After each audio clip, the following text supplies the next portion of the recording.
Welcome back, ladies and gentlemen, tankers of Blitz Universe. It's time for yet another episode of Best Blitz Replays number 4 today. And again, we've got 4 cracking replays coming up for you. This one is from NonStop 965, one of my subscribers and members of the Discord channel. And I think it's actually the second one in terms of damage for the Hall of Fame in the Nashorn. Tier 6, non-armored, German tank destroyer, really good gun, and yeah, it's a tier 6 replay, but with this kind of damage and this brave type of gameplay, I did not hesitate to put this one up, because he is frontlining on False Creek against the likes of a KV-1S, a KV-2, a T150, an SU-100. Basically, all of the big guns at tier 6 are facing NonStop over here. And he kind of lives up to his name as well, because he is firing non-stop, using the bushes really well for camouflage. You can see he's double bushing nearly all the time. He puts a shot in on that KV-1S and he almost instantly knows that he will get spotted, manages to put another shot into the KV-1S, but does get spotted himself as well. But the rate of fire and the gun on the Nashorn are really good, and he has a lovely little blind finish on the KV-1S. There's a T150 behind, actually. That shot doesn't connect, we don't get a enemy hit ribbon. But in terms of how the game is playing out now, you can see there's 3 heavy tanks plus non-stop in the Nashorn around the bridge. And nobody of the red team inside at the moment. Except now, his team is flanking.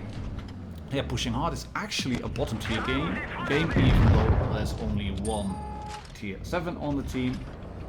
And NonStop isn't done yet. He's got 1.8k racked up in terms of damage now. And he will get a lot more. And while I featured a review of the Nashorn before on the channel, and did get one of the big games on Bushka's channel as well, this is far more aggressive. This is not your typical Nashorn type of gameplay, frontlining it like that. But you can see if you pop adrenaline and if you have the gun singing like it is now at the moment, then you can just, well, really farm the damage. Anything that will be shot at you will penetrate. But if you can keep driving around like this and just pop around the corner every time you have a shot loaded, then you can rack up 3.1k damage, 3.2k nearly, and have 679 hit points left. That's just a good thing in a tank like this. There's an MT25 still left, there is, it's on full health. But NonStop is not hesitating to go in balls deep, head for first, all guns blazing, YOLO mode Rambo style. And he is going to massacre this MT25 as well. You can see his gun can go through the MT25 no problem. The MT luckily hasn't got the autoloader mounted. Does put 2 shots into non-stop. HE as well. And he's on APCR. He manages to fire all of his AP shots on this match. And yeah, you've guessed it. It is a mastery. It's an ace tank and a well-deserved one. And that as well, 4k damage in a tier 6 non-armored tank destroyer. It doesn't even have a turret, but still, look at that. He left some little bits for the team. The T57 got a lot of them, 3 kills for 437, but really well played. NonStop 965. Thank you very much for sending that in. I really liked it. It wasn't the game I expected it to be when I saw 4k damage on False Creek. I was thinking, right, you're gonna sit at the back and snipe, but frontlining it like that. Well done, mate. Really well done. Great game.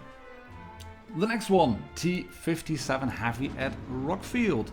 And from AFK clan we have Vedrfoelnir. 30. Let's call you 30, that's better. In terms of damage, not a brilliant one. Not a brilliant one, far from it.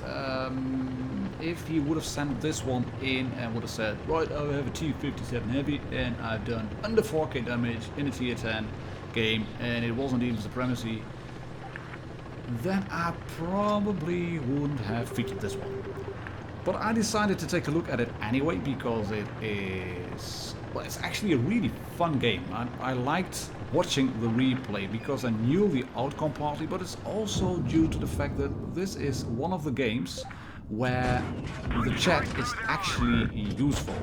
That FE is in dire trouble. One shot into him, one bounce, but you can see an FE in a position like that for all the time that people think it is overpowered and it should be removed and nerfed and all. No. Vestar FE215B183 is not overpowered at all if it sits in a position like that with the tracks blown off and it can't shoot the enemy. And 30 is really going slowly, only one shot into the reds at the moment, and that is going to change. And he was thinking about pushing, but then he decides, right, I'm just gonna roll here.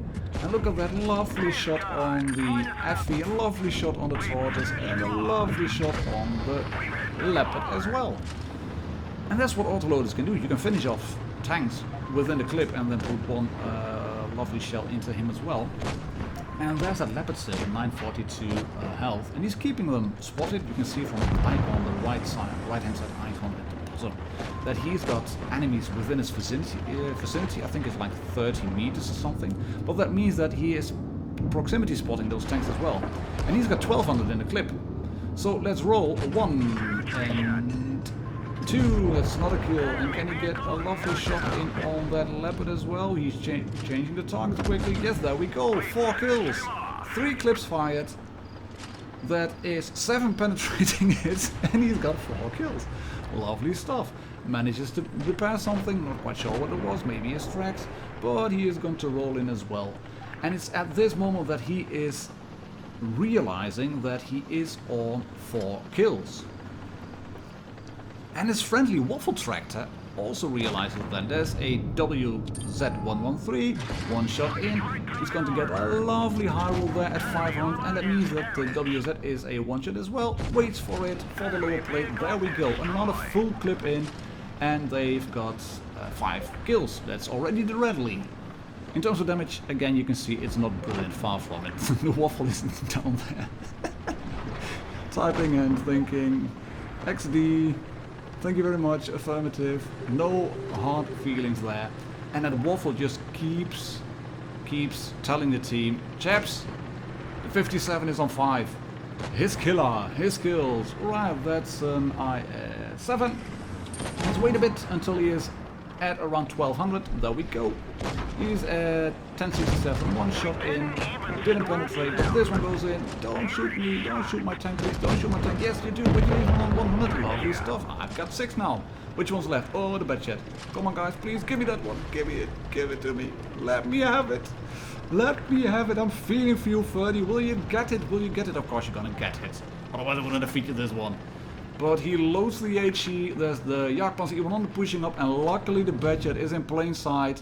There we go, for 2 damage. Kill number 7. But a lovely game, and that's the one thing I think chat is good for, or one of the 2 things you can greet your friends on, either greens or reds.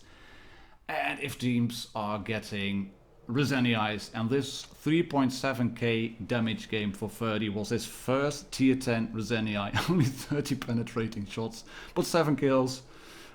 So well done there. Congratulations on the Resenia, and thank you very much for sending that one in, because I really enjoyed that game. If you want to have your games featured, please drop them through Discord. I prefer the replays themselves so I can get my own footage sorted off, or if you have a really good quality MP4 file with everything on it, start screen, result screen, everything please, and I can edit it into the format desired by me. And this one was the first ace in the Leopard 1. I found it on Twitter actually by Dark Exile from the Asia server UQ clan. And this was his first Leopard 1 ace. And I said, mate, the first one, can you send it to me? Can you drop me the replay, please? He said, yes, of course I can. I'm going to show you the replay. And this is a lovely one. Really, really good game. It's on Faust as well, which I like. I like to go to the bottom left corner if you look at the minimap from this perspective, but you can see his team is pushing. So he decides to take a position over here.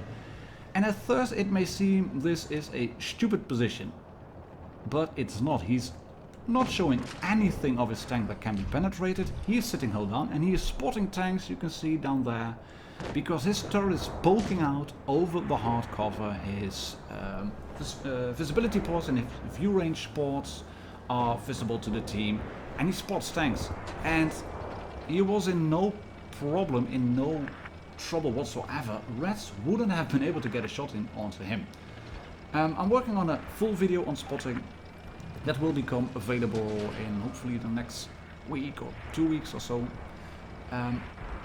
But yeah, I wanted to highlight that from the video as well, because as with NonStop using the bushes on False Creek, this is Dark XL really using the view range of the Leopard, just staying put there. It wouldn't really matter actually, because he's firing the gun, so yeah, that E75, if it would have had the view range and maybe the cruise skills, he would have been able to kill him. He does move away just a bit in case the E75 decides to blind fire those bushes, but he takes out one tank. It's 2-on-2, and it's becoming a slugfest at Faust on the other side of the map. And I have found actually that that's pretty much the gameplay at Faust, as it seems. If your team pushes one of the flanks very aggressively and very hard with all the tanks really, there's not a lot the Reds can do unless they have 7 tanks there as well. This is annoying, you don't get the shot on the FV4202. You do get it now, and you get a track shot, and the FV just manages to get away and then decides, right, I've been shot from this on this position, from that angle, let's just pull back and get shot again and get killed. Brilliant stuff. Oh, that's annoying. There is an AFK tank at spawn. That's the Chieftain Mark 6, and he does spotting, so you'll think, right, I can come up over here completely unspotted, unnoticed, and then I would be able to be really sneaky. But the Kampfpanzer 17 now knows there's a Leopard on his butt. He goes hull down, decides to side script a bit. Really well played by that Kampfpanzer. That's an object on 40, I think, on the left. And Dark XL is running out of teammates, and a lovely engine fire. He takes out the Kampfpanzer 70. There is an object 268 still over there. And he has got one teammate, a tank destroyer. And he can put another shot into the 268, which wastes a shot, actually. Why try to make that shot? It would have been a really slim one on a tank as mobile as the Leopard. And this is turning into a kilometer situation, even if it was a slow one. Lovely heat shot. No problem shooting that. Heat is in the game. If you are in a situation like that, then you have to shoot them. He's popping the adrenaline over here. And that 140 was at such a low health pool that he could have taken that one. Take a look at what's happening here. Of course, the Sand Chieftain is still AFK, but look, he's pressing that button like a maniac. Loading gun, loading gun, loading gun, loading gun. Come on, fire, Leopard. Load quicker, load quicker, load quicker. Oh god, he's spotted. This is the moment you hope that Chieftain Mark 6 does not come alive at the least opportune moment. When you are 680 health left, and he could hash you probably. And he's pressing the button, loading gun, loading gun. And we all know that, I mean, your gun loads quicker if you press that button repeatedly and just keep pressing it. Keep pressing it. Luckily, the Chieftain doesn't come alive. He manages to kill it, gets 2,175 in terms of damage, well, fairly easily.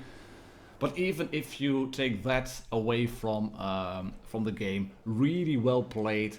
Spotting up just a little bit, taking a few really good shots across the map, and then turning up on the back of the red team to really finish them off. Well played, Dark XL, really well deserved mastery, and thank you very much for sending that one in. And that brings us to the last subscriber replay, which is from Horse268 in the T30 on Vinius, and he's in platoon with an M46 pattern, and the French is there. And I like this game as well, not just because of the end results, of the damage done, but also because it is this sort of exemplifies Blitz. It is Blitz in a nutshell. It is not the really massive big unicorns who do side scraping, upside down shooting stuff, but people who play very sensibly. They use all the tricks in the book, and then they make a few mistakes which could have been avoided, and it's on both greens and reds. So this is, I think, a kind of typical Blitz replay.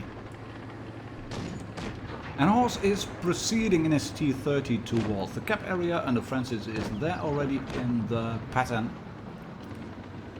And you can see on the Francis, Horse is trying to use his team as a bit of a shield to keep him guarded from anything that is in the ruins area. And by the looks of it, most of the red team is in ruins as well. He doesn't have quite the gun depression to get a shot off on tanks over there. He does manage to nearly shoot that Sense 7-1. That's unfortunate. T30 of course has a really good gun with good alpha damage, but it lacks DPM. It's not a DPM tank by any means. But what you do have is a really well armored turret with a really big gun that does 640 alpha on AP per shot. The penetration numbers are really good. You don't, of course you will aim for weak spots, but there's no real big need. And this is actually what I meant by people who do good stuff, who have learned to trying to play by the best of their abilities. That 7/1 decided to go in because he thought, right, I got gun depression, I can spot a few tanks, and then he gets whacked by both the Platten and by Horse as well. And the Francis gets ruined too by the combined efforts of, I think, that medium over there and the Badger 25T AP. The AMX 1390 is done already. And they are actually playing a pretty good game, especially Horse here. He's trying to go for some pressure and luck, and this shot really well played in terms of looking at the minimap and taking the shot that you need to take. Just clear that tank, clear that Leopard. There's one tank out of the game, and it just doesn't get that shot on the tortoise. The Badger 25T AP is in the ruins area. He kills off the T28 Proto, and you can see in terms of hit points that flank is in dire trouble at the moment. And the Badger is going to roll in. Hello, T44 is it, I think? And he is on 44 health now. Just pushed in, gets wrecked by Horse, gets shot by Under Francis as well, and then gets eventually killed by Under Francis. Which means that Horse is now on 1 kill. Under Francis has got 2 kills. They've got a fellow heavy and then 103 in the ruins area as well. And the Badger again, why would you just sit there? You've just been shot, you know you're spotted, you know there's a T30 around the cap area that has no problems whatsoever shooting you and penetrating you. But still he decides to push in. And now you have a bit of a problem here. There is a T28 Proto still alive, we've got an ISU 152 still alive, there is a Tortoise alive, and Under Francis gets a bounce from the Tortoise and puts a lovely shot. Under Francis keeps in Under Francis. Horse gets a bounce from the Tortoise, puts a lovely shot into the Tortoise, then decides to time for a bit, gets shot in the left side of his turret, so he goes back into this same position over here where he has got the gun depression. Hello ISU, I can now finish you off. There we go. And it's a 2-on-3 at the moment. And that means there's a Badger still knocking about at 186. There is the Tortoise, who is a high roll one shot, and you have a full health T28 Proto. This HE shot didn't hit, was worth a try. He's got his adrenaline still there, 2 repair picks, and in terms of health he's okay. He could suffer a shot from the Proto, he could suffer a shot from the Tortoise. God, I admire his skill and his bravery in just sitting there and typing while he finishes off the Badger 25T AP. But he keeps typing, and then he gets nearly shot by the Proto. And what he's going to do here now is very sensible. The T28 Proto is less mobile than he is. It's a good tank. And the Francis says on global mastery on the making. And when I actually saw that, I was thinking, mate, yeah, this is a mastery, I know it is, but you're jinxing it. You're really jinxing it. Yes, you're really jinxing it. You've jinxed it completely. Don't ever say there's a master in the making. Luckily that tortoise can turn around shooting one strikes in, but we've got adrenaline running and it's going to be a really close call. Oh, he finishes off. Horse does it. He's at 164 health left. Oh god, yes mate, I can feel what was happening behind the screen for you. You must have been shaking. Sweaty palms moment. That's why you want a talcum powder to be available so you can clean your hands and not have your fingers slip off the screen constantly. He's at 5.2k damage. And they have already figured out that the M103 is of no help whatsoever. He made the wrong calls, he made the wrong push. He does help a bit in trying to get shots in on the T28 Proto, but Horse is on 164 and he wants to use HE on the T28. He aims for the low wall and he dunks a shot into the ground, and it's very scary then to be on this number of hit points against the T28 Proto, who very sensibly decides to go into the water area because, yeah, you have a tank that isn't very mobile. He gets a great roll, 691 on the Proto, and the Proto is turning around, facing in, and he dunks one into the ground as well. And that's when you know it's all game, set, and match. He can easily line up a shot for kill number 5. 7 kills in platoon. Very well done. Horse 268, loved that game, and like I said, I was on the edge of my seat while watching it. 6.2k damage, mastery, a top gunner, high caliber, a Redley Walters, a crucial contribution, 7 kills for the platoon, and thank you very much for sending it in. And thank you all for watching, ladies and gentlemen, tankers of Blitz Universe. My name is martindogger. If you want to have your replays featured, drop them by email or on the Discord channel. For now, cheers, happy tanking, have a very pleasant Sunday.